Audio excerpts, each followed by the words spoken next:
All right, ahead of the watercolor and ink trees class, I wanted to do a quick little demo. Oftentimes we'll work from references, but sometimes it's fun to just see what happens on the paper from our imagination and using colors that we wouldn't normally see in trees.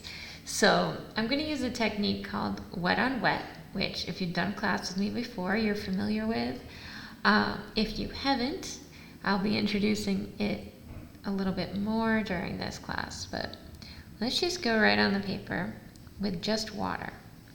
Now trees, they're organic and they're not always organized. So the more you can get out of your head about being even, the more realistic, well, the more it'll feel like a tree. We're not going for realism here because like I said, we're going for some fun colors.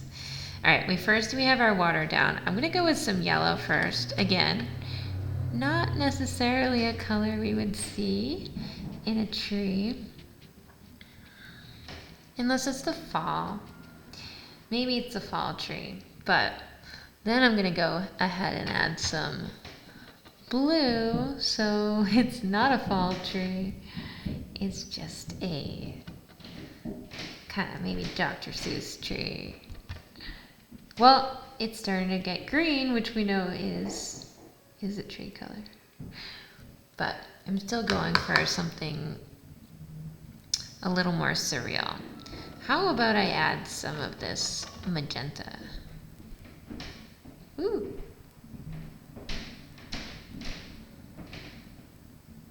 Now I'm just working on like the body of the tree.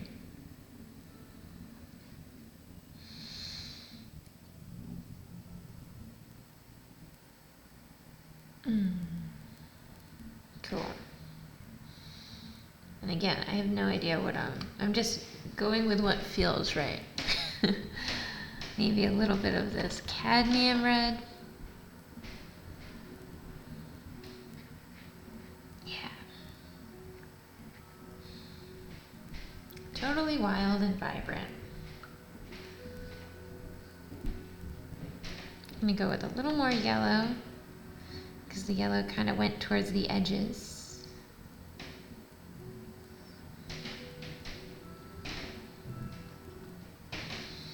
Yeah, I'm feeling Dr. Seuss. But again, I've found myself getting into more patterns, so I'm going to work out of that. I love these unpredictable moments, these little movements here.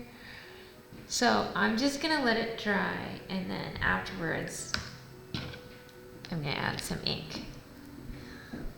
I am going to pause the video and come back shortly.